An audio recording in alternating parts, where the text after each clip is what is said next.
Chapter 29, Wilsonian Progressivism at Home and Abroad, from 1912 to 1916.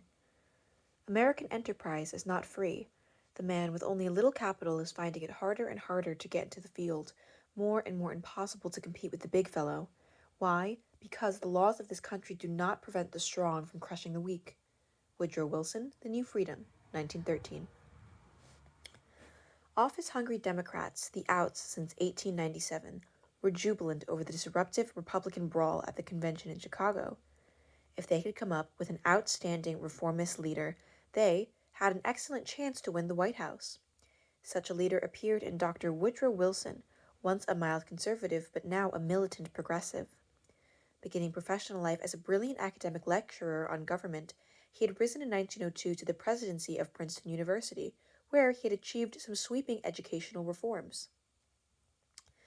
Wilson entered politics in 1910 when New Jersey bosses, needing a respectable front candidate for the governorship, offered him the nomination. They expected to lead the academic novice by the nose, but to their surprise, Wilson waged a passionate reform campaign in which he assailed the predatory trusts and promised to return to state government to the people. Riding the crest of the progressive wave, the schoolmaster in politics was swept into office. Once in the governor's chair, Wilson drove through a legislature a sheaf of forward-thinking measures that made reactionary New Jersey one of the more liberal states. Filled with righteous indignation, Wilson revealed irresistible reforming zeal, burning eloquence, superb powers of leadership, and a refreshing habit of appealing over the heads of scheming bosses to the sovereign people. Now, a figure of national eminence, Wilson was being widely mentioned for the presidency. The Bull Moose Campaign of 1912. When the Democrats met in Baltimore in 1912, Wilson was nominated on the 46th ballot, aided by William Jennings Bryan's switch to his side. The Democrats gave Wilson a strong progressive platform to run on, dubbed the New Freedom Program, and included calls for stronger antitrust legislation, banking reform, and tariff reductions. Surging events had meanwhile been thrusting Roosevelt to the fore as a candidate for the presidency on a third-party progressive Republican ticket. The fighting ex-cowboy, angered by his recent rebuff, was eager to lead the charge. A pro-Roosevelt progressive convention, with about 2,000 delegates from 40 states, assembled in Chicago during August 1912. Dramatically symbolizing the rising political status of women, as well as the progressive support for the cause of social justice, Settlement House pioneer Jane Addams placed Roosevelt's name in the nomination for the presidency. Roosevelt was applauded tumultuously as he cried in a vehement speech, "We stand at Armageddon, we battle for the Lord." The Hosanna spirit of a religious revival meeting suffused the convention, as the hoarse delegates sang "Onward, Christian Soldiers" and Battle Hymn of the Republic. William Allen White, the caustic Kansas journalist, later wrote, "Roosevelt bit me and I went mad." Fired-up progressives entered the campaign with righteousness and enthusiasm. Roosevelt boasted that he felt strong as a bull moose, and the bull moose took its place with the donkey and the elephant in the American political zoo. One poet whimsically put it, "I want to be a bull moose, and with the bull moose stand, with antlers on my forehead and a big stick in my hand." Roosevelt and Taft were bound to slit each other's political throats by dividing the Republican vote. They virtually guaranteed a Democratic victory. The two antagonists tore into each other as only former friends can. "Death alone can take me out now," cried the once jovial Taft as he branded Roosevelt a dangerous egoist and a demagogue. Roosevelt, fighting mad, assailed Taft as the fat head with the brain of a guinea pig. Beyond the clashing personalities, the overshadowing question of the 1912 campaign was which of the two varieties of progressivism would prevail, Roosevelt's new nationalism or Wilson's new freedom. Both men favored a more active government role in economic and social affairs, but they disagreed sharply over specific strategies. Roosevelt preached the theories spun out by progressive thinker Herbert Croly in his book The Promise of American Life, 1910. Croly and TR both favored continued consolidations of trusts and labor unions, paralleled by the growth of powerful regulatory agencies in Washington. Roosevelt and his bull moosers also campaigned for women's suffrage and the broad program of social welfare, including minimum wage laws and socialistic social insurance. Clearly, the bull moose progressives looked forward to the kind of activist welfare state that Franklin Roosevelt's New Deal would one day make a reality. Wilson's new freedom, by contrast, favored small enterprise, entrepreneurship, and free functioning in unregulated, unmonopolized markets. The Democrats shunned social welfare proposals and pinned their economic faith on competition, on the man on the make. As Wilson put it, the keynote of Wilson's campaign was not regulation, but fragmentation of the big industrial combines, chiefly by means of vigorous enforcement of the antitrust laws. The election of 1912 thus offered the voters a choice not merely of policies but of political and economic philosophies, a rarity in U.S. history. The heat of the campaign cooled a bit when, in Milwaukee, Roosevelt had been shot in the chest by a fanatic. The Rough Rider suspended active campaigning for more than 2 weeks after delivering, with bull moose gameness and a bloody shirt, his scheduled speech.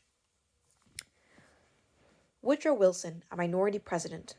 Former President Wilson won handily, with 435 electoral votes and 6,296,546 popular votes. The third-party candidate, Roosevelt, finished second, receiving 88 electoral votes and 4,118,571 popular votes. Taft won only 8 electoral votes and 3,486,720 popular votes. The election figures are fascinating. Wilson, with only 41% of the popular vote, was clearly a minority president, though his party won a majority in Congress. His popular total was actually smaller than Bryan had amassed in any of his 3 defeats, despite the increase in population. Taft and Roosevelt together polled over 1.25 million more votes than the Democrats. Progressivism, rather than Wilson, was the runaway winner. Although the Democratic total obviously included many conservatives in the Solid South, and the combined vote for Wilson and Roosevelt, totaling 68%, far exceeded the tally of the more conservative Taft, who only got 23%. To the progressive tally must be added some support for the socialist candidate, the persistent Eugene V. Debs, who rolled up 900,672 votes, 6% of the total cast, or more than twice as many as he had netted 4 years earlier. Starry-eyed socialists dreamed of being in the White House within 8 years. Roosevelt's lone wolf course was tragic both for himself and for his former Republican associates. Perhaps, to rephrase William Allen White, he had bitten himself and gone mad. The Progressive Party, which was primarily a one-man show, had no future because it had elected few candidates to state and local offices. The Socialists, in contrast, elected more than 1,000. Without patronage plums to hand out to faithful workers, death by slow starvation was inevitable for the upstart party. Yet the Progressives made a tremendous showing for the hastily organized third party and helped spur the enactment of many of their pet reforms by Wilsonian Democrats. As for the Republicans, they were thrust into the unaccustomed minority status in Congress for the next 6 years and were frozen out of the White House for 8 years. Taft himself had a fruitful old age. He taught law for 8 pleasant years at Yale University and, in 1921, became Chief Justice of the Supreme Court, a job for which he was far more happily suited than the presidency. Wilson, an idealist in politics. Thomas Woodrow Wilson, the second Democratic president since 1861, looked like the ascetic intellectual he was, with his clean-cut features, pinched-on eyeglasses, and trim figure. Born in Virginia shortly before the Civil War and reared in Georgia and the Carolinas, the professor-politician was the first man from one of the seceded southern states to reach the White House since Zachary Taylor 64 years earlier. The impact of Dixieland on young Tommy Wilson was profound. He sympathized with the Confederacy's gallant attempt to win its independence, a sentiment that partly inspired his ideal of self-determination for people of other countries. Steeped in the traditions of Jeffersonian democracy, he shared Jefferson's faith in the masses, if they were properly informed. Son of a Presbyterian minister, Wilson was reared in an atmosphere of fervent piety. He later used the presidential pulpit to preach his inspirational political sermons. A moving orator, Wilson could rise on the wings of spiritual power to soaring eloquence. Skillfully, using a persuasive voice, he relied not on an arm-waving but sincerity and moral appeal. As a lifelong student of finely chiseled words, he turned out to be a phraseocrat who coined many noble epigrams. Someone has remarked that he was born halfway between the Bible and the dictionary and never strayed far from either. A profound student of government, Wilson believed that the chief executive should play a dynamic role. He was convinced that Congress could not function properly unless the president, like a kind of prime minister, got in front and provided leadership.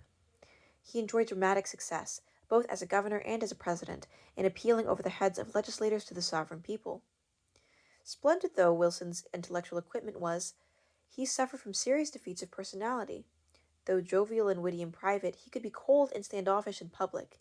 Incapable of unbending and acting the showman, like Teddy Roosevelt, he lacked the common touch. He loved humanity in the mass rather than in the individual person. His academic background caused him to feel most at home with scholars, although he had to work with politicians. His austere and somewhat arrogant intellectual, he looked down his nose through pince-nez glasses upon lesser minds, including journalists.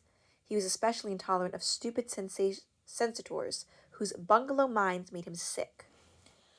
Wilson's burning idealism, especially his desire to reform ever-present wickedness, drove him forward faster than lesser spirits were willing to go.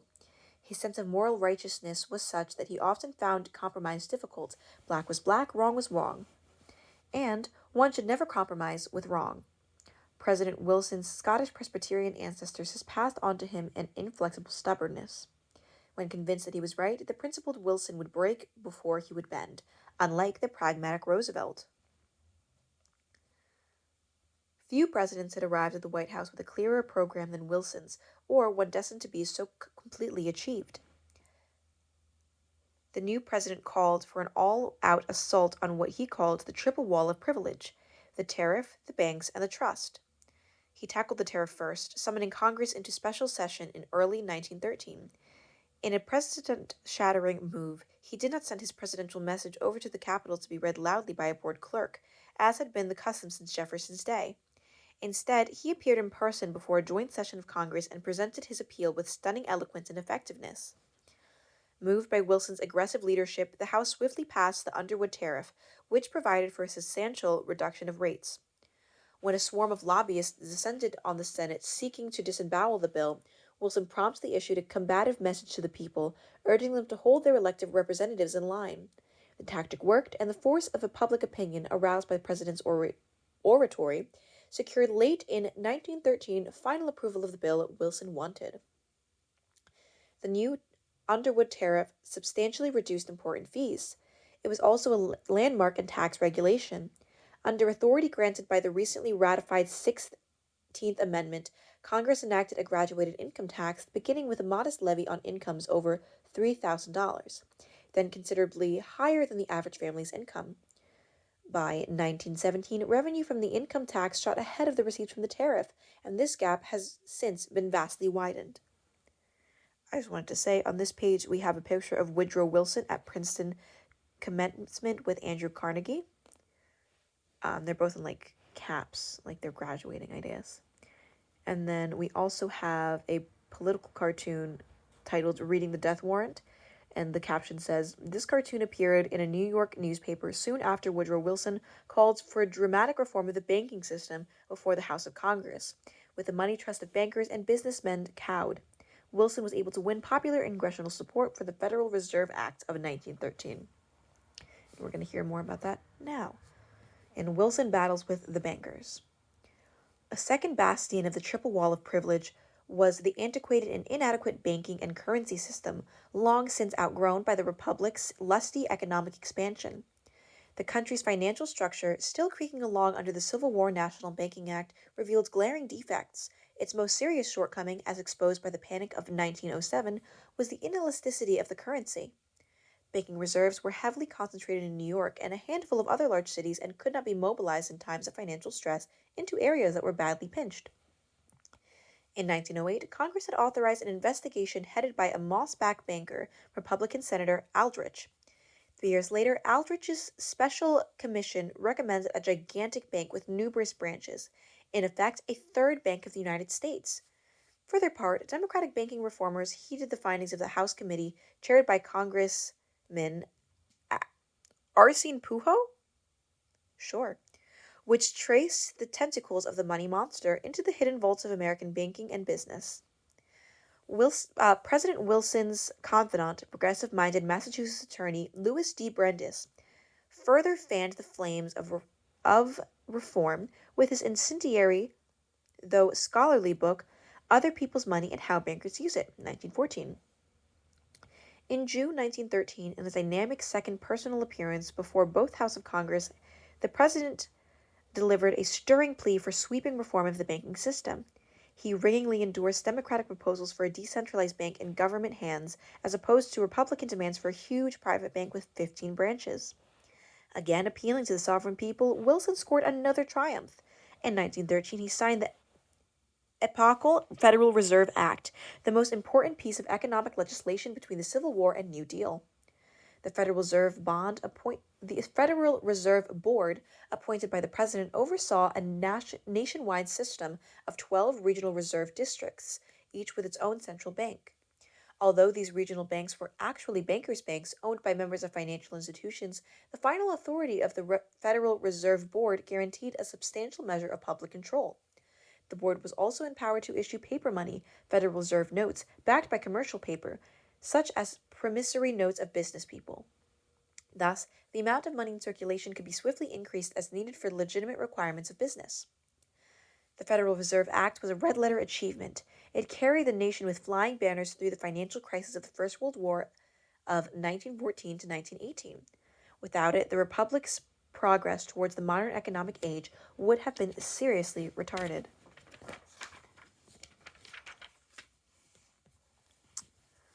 The President tames the trusts. Without pausing for breath, Wilson pushed toward the last remaining rampart in the triple wall of privilege, the trusts. In early 1914, he again went before Congress in a personal appearance that still carried drama. 9 months and thousands of words later, Congress responded with the Federal Trade Commission Act of 1914. The new law empowered a presidentially appointed commission to turn a searchlight on industries engaged in interstate commerce, such as the meat packers.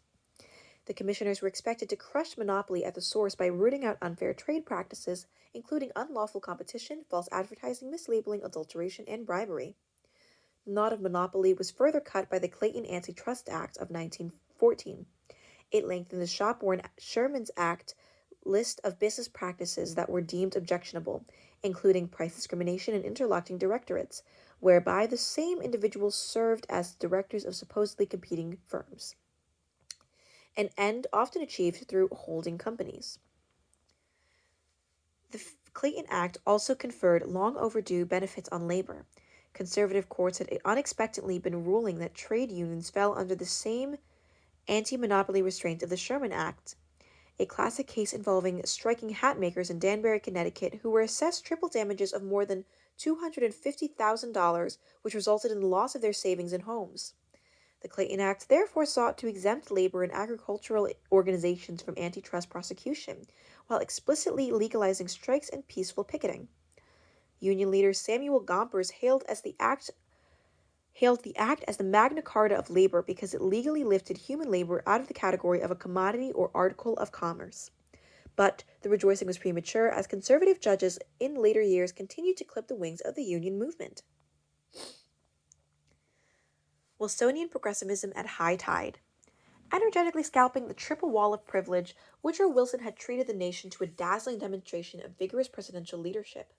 He proved nearly irresistible in the first 18 months in office. For once, a political creed was matched by deed, as the progressive reformers racked up victory after victory. Standing at the peak of his powers at the head of the progressive force, Wilson pressed ahead with further reforms. The Federal Farm Loan Act of 1916 made credit available to farmers at low rates of interest, as long demanded by the populists. The Warehouse Act of 1916 authorized loans on the security of staple crops, another populist idea. Other laws benefited rural America by providing for highway construction and the establishment of agricultural extension work in state colleges. Sweaty laborers also made gains in the progressive wave as the progressive wave foamed forward. Sailors treated brutally from Cat O' Nine Tails Day onward, were given relief by the Lafayette Seamen's Act of 1915. It required decent treatment and a living wage on American merchant ships. One unhappy result of this well-intentioned law was the crippling of America's merchant marine, as freight rates spiraled upward with the crew's wages. Wilson further helped the workers with the Working Men's Compensation Act of 1916, granting assistance to federal civil service employees during periods of disability. In the same year, the president approved an act restricting child labor on products flowing into interstate commerce through the Stand-Pat Supreme Court, though the Stand-Pat Supreme Court soon invalidated the law. Railroad workers, numbering about 1.7 million, were not sidetracked. The Adams Act of 1916 established an 8-hour day for all employees on train in interstate commerce, with extra pay for overtime. Wilson earned the enmity of business people and bigots, but endeared himself to progressives when in 1916 he nominated for the Supreme Court the prominent reformer Louis D. Brandeis, the first Jew to be called to the high bench. Yet, even Wilson's progressivism had its limits, and it clearly stopped short of better treatment for blacks. The Southern-bred Wilson actually presided over accelerated segregation in the federal bureaucracy, with a delegation of black leaders personally protested to him. When a delegation of black leaders personally protested to him, the schoolmaster's president virtually froze them out of his office.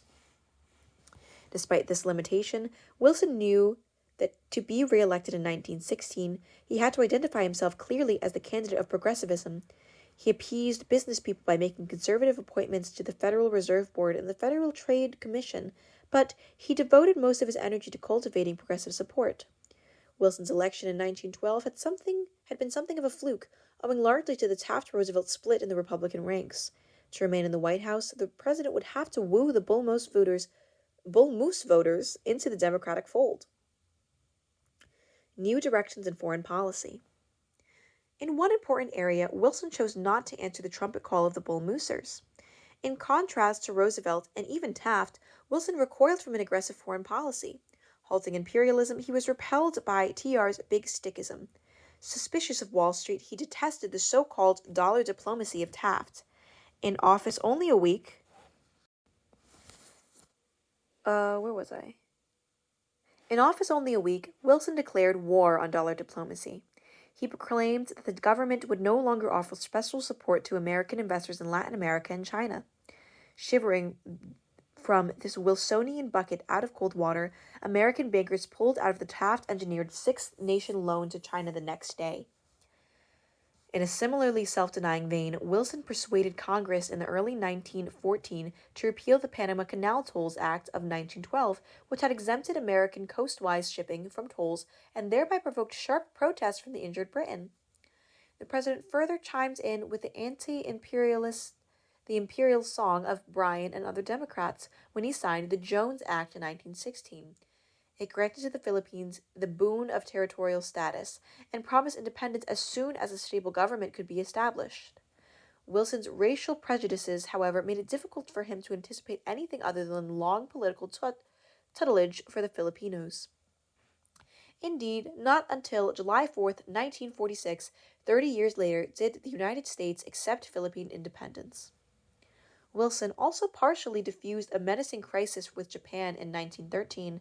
The California legislature, still seeking to rid the Golden State of Japanese settlers, prohibited them from owning land.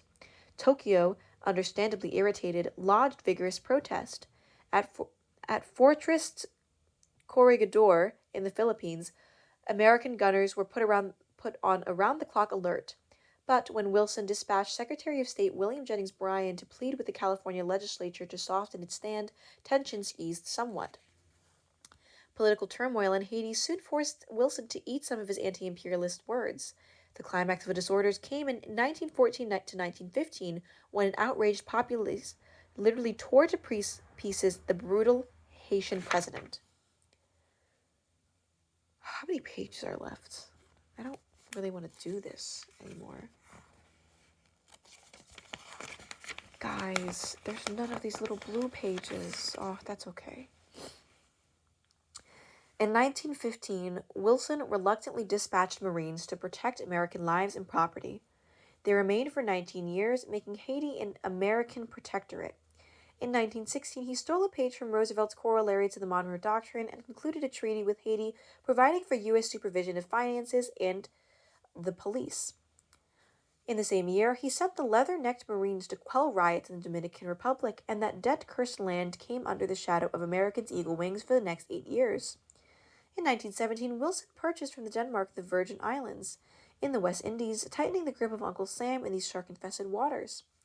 Increasingly, the Caribbean Sea, with its vital approaches to the now navigable Panama Canal, was taking on the earmarks of a Yankee preserve. Moralistic diplomacy in Mexico. Rifle bullets whining across the southern border served as a constant reminder that not all was quiet in Mexico. For decades, Mexico had been sorely exploited by foreign investors in oil, railroads, and mines. By 1913, American capitalists had sunk about $1 billion into the underdeveloped but generously endowed country. But if Mexico was rich, the Mexicans were poor. Fed up with their miserable lot, they at last revolted. The revolution took an ugly turn in early 1913 when a conscienceless clique, with the support of the President Taft's ambassador to Mexico, murdered the popular new revolutionary president and installed General Victoriano Huerta, an Indian, in the president's chair. All this chaos accelerated a massive migration of Mexicans to the United States, with more than 1 million Spanish-speaking newcomers trampled the southern border in the first 3 decades of the 20th century. Settling mostly in Texas, New Mexico, Arizona, and California, they swung picks, building highways and railroads, or followed the fruit harvest as pickers. Though often segregated in Spanish-speaking enclaves, they helped to create a unique borderland culture that blended American and Mexican folkways. The revolutionary bloodshed also menaced American lives and property in Mexico. Cries for intervention burst from the lips of American jingoes. Prominent among those chanting for war was the influential chain newspaper publisher William Randolph Hearst, whose views presumably were colored by his ownership of a Mexican ranch larger than Rhode Island.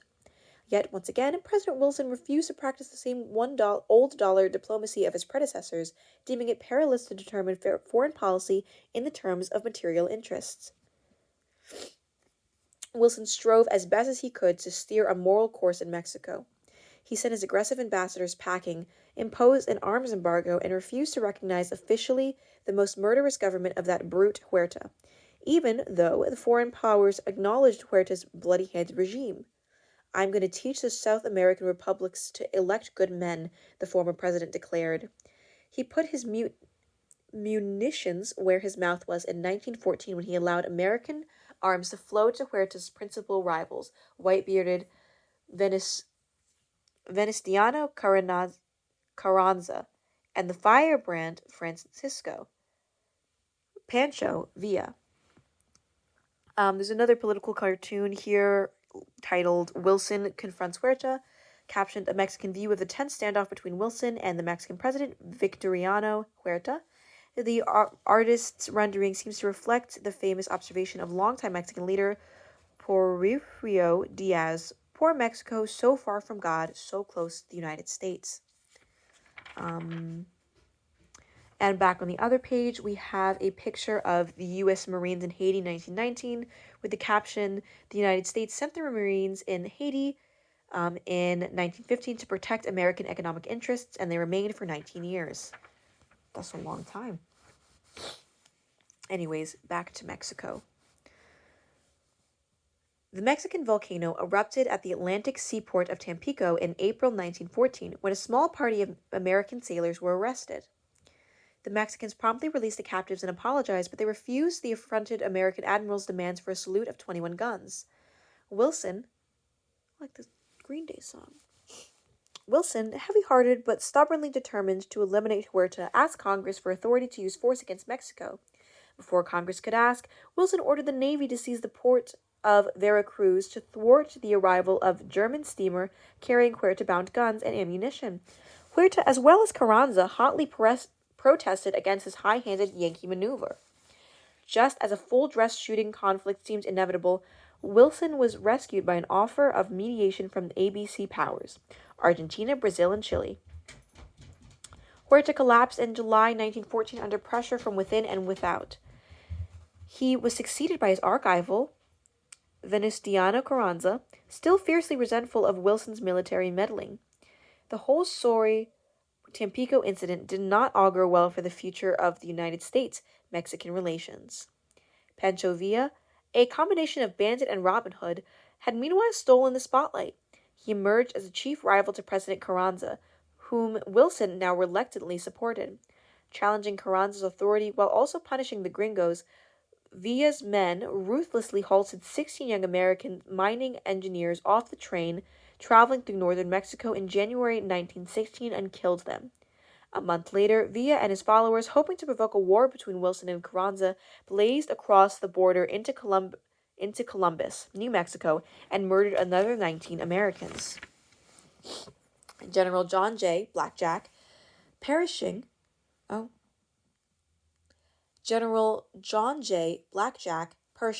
a grim-faced and ramrod-erect veteran of the Cuban and Philippine campaigns, was ordered to break up the bandit band. His hastily organized force of several thousand mounted troops penetrated deep into the rugged Mexico with surprising speed. They clashed with Carranza's forces and mauled the Villistas, but missed capturing Villa himself. As the threat of war with Germany loomed larger, the invading army was withdrawn in January 1917.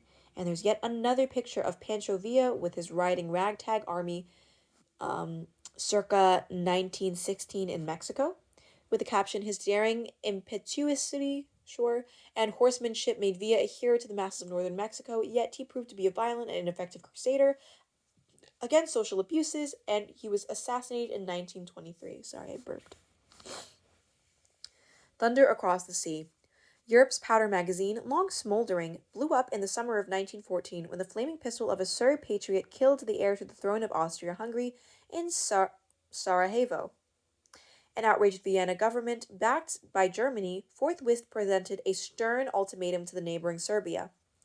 An explosive chain reaction followed. Tiny Serbia, backed by the powerful Slav neighbor Russia, refused to bend its knee sufficiently. The Russian Tsar began to mobilize his ponderous war machine, menacing Germany on the east, even as his ally France confronted Germany on the west. In alarm, the Germans struck suddenly at France, through unoffending Belgium. Their objective was to knock their ancient enemy out of their action so they would have two free hands to repel Russia. Great Britain, its coastline jeopardized by the assault on Belgium, was sucked into the conflagration on the side of France. Almost overnight, most of Europe was locked in a fight to the death. On one side, the arrayed Central Powers, Germany and Austria-Hungary, and later Turkey and Bulgaria. On the other side were the Allies, principally France, Britain, and Russia, and then later Japan and Italy. Americans thanked God for the ocean moats and self-righteously congratulated themselves on having had ancestors wise enough to have abandoned the hell pits of Europe. America felt strong, snug, and secure, but not for long. A precarious neutrality. President Wilson's grief at the outbreak of the war was compounded by the recent death of his wife. He sorrowfully issued the routine neutrality proclamation and called on Americans to be neutral in thought as well as deed, but such scrupulous even-handedness proved difficult. Both sides wooed the United States, the great neutral in the West. The British enjoyed the boon of close cultural, linguistic, and economic ties with America, and the added advantage of controlling most of the transatlantic cables. Their censors sheared away war stories harmful to the Allies and drenched the United States with tales of German bestiality. The Germans and Austro-Hungarians counted on the natural sympathies of their transplanted countrymen in America, including Pearsons with at least one foreign-born parent. People with blood ties to their Central Powers numbered some 11 million in 1914. Some of these recent immigrants expressed noisy sympathy for their fatherland, but they were simply grateful to be so distant from the fray. Most Americans were anti-German from the outset. With his villainous upturned mustache, Kaiser Wilhelm II seems the embodiment of arrogant autocracy, an impression strengthened by Germany's ruthless strike at neutral Belgium. German and Austrian agents further tarnished the image of the Central Powers in American eyes when they resorted to violence in American factories and ports. When a German operative in 1915 absent-mindedly left his briefcase on a New York elevator car, his documents detailing plans for industrial sabotage were quickly discovered and publicized.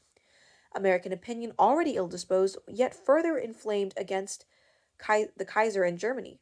Yet the great majority of Americans earnestly hoped to stay out of the horrible war. America earns blood money. When Europe burst into flames in 1914, the United States was bogged down in a worrisome business recession. But, as fate would have it, British and French war orders soon pulled American industry out of the morass of hard times and onto a peak of war-born prosperity.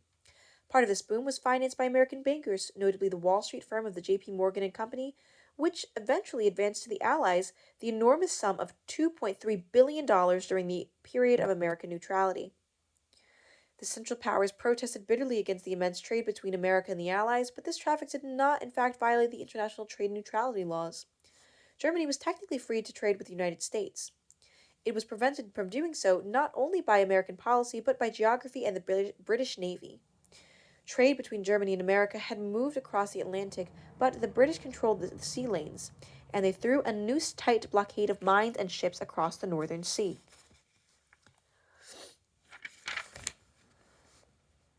The Northern Sea gateways to German ports.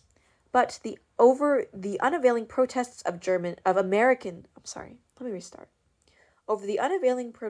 American shippers, farmers, and manufacturers, the British began forcing American vessels off the high seas and into their ports. This harassment of American shipping proved highly effective, as trade between Germany and the United States virtually ceased. Hard-pressed Germany did not tamely consent to being starved out. In retaliation for the British blockade in February 1915, Berlin announced a submarine war area around the British Isles. The submarine was a weapon so new that existing international law could not be made to fit it. The old rule that a warship must stop and board a merchantman could hardly apply to submarines, which easily could be rammed or sunk if they surfaced. The cigar-shaped marauders posed a dire threat to the United States, so long as Wilson intended on maintaining America's neutral rights. Berlin officials declared that they would not try to sink neutral shipping, but they warned that mistakes would probably occur. Wilson now determined on a policy of calculated risk. He continued to claim profitable neutral trading rights, while hoping that no high seas incident would force his hand to grasp the sword of war. Setting his peninsular jaw, he emphatically warned Germany that it would be held to strict accountability for any attacks on American vessels or citizens. The German submarines, known as U-boats from the German Unterseeboot, or undersea boat, that's so fun, meanwhile began their deadly work. In the first months of 1915, they sunk about 90 ships in the war zone. Then, the submarine issue became acute when the British passenger liner Lusitania was torpedoed and sank off the coast of Ireland in May 7, 1915, with a loss of 1,198 lives, including 128 Americans. The Lusitania was carrying 4,200 cases of small arms ammunition, a fact that Germans used to justify the sinking. But Americans were swept by a wave of shock and anger at this act of mass murder and piracy. The eastern United States, closer to the war, seethed with talk of fighting, but the rest of the country showed a strong distaste for hostilities. The peace-loving Wilson had no stomach for leading a disunited nation into war. He well remembered the mistake in 1812 of his fellow Princetonian, James Madison. Instead, by a series of increasingly strong notes, Wilson attempted to bring the German warlords sharply to book. Even this measured approach was too much for the Secretary of State Bryan, who resigned rather than sign a protestation that might spell shooting. But Wilson resolutely stood his ground. There was such a thing, he declared, as a man being too proud to fight. This kind of talk incensed the war-thirsty Theodore Roosevelt. The Rough Rider assailed the spineless simpers who heeded the weasel words of the pacifist professor in the White House. Yet Wilson, sticking to his verbal guns, made some diplomatic process. After the British liner, the Arabic, was sunk in August 1915 with the loss of 2 American lives, Berlin reluctantly agreed not to sink unarmed and unresisting passenger ships without warning. This pledge appeared to be violated in March 1916 when the German torpedoed a French passenger ship, the Sussex. And then, infuriated, Wilson informed the Germans that unless they renounced the inhuman practice of sinking merchant ships without warning, He would break diplomatic relations, an almost certain prelude to war. Germany reluctantly knuckled under the President Wilson's Sussex ultimatum, agreeing not to sink passenger ships and the merchant vessels without giving warning. But Germans attached a long string to their Sussex pledge. The United States would have to persuade the Allies to modify what Berlin regarded as their illegal blockade. This obviously was something that Washington could not do. Wilson promptly accepted the German pledge without accepting the string. He thus won a temporary but precarious diplomatic victory, precarious because Germany could pull the string whenever they chose, and the president might suddenly find himself tugged onto the cliff of war. And we are done. On the previous page, we have a picture of the British military area, a picture of a German U-boat, an advertisement from the New York Herald, May 1st, 1915, captioned, 6 days later, the Lusitania was sunk. Note the German warning. And we also have another political cartoon titled, Here's Money for You Americans, I May Drown Some More, with the caption, Germany expressed, quote, profound regret for the deaths of 128 Americans aboard the torpedoed passenger liner Lusitania in 1915, but the incident helped feed a mounting anti-German sentiment in the United States. And I believe that's all the important political cartoons, yes. Okay, good night.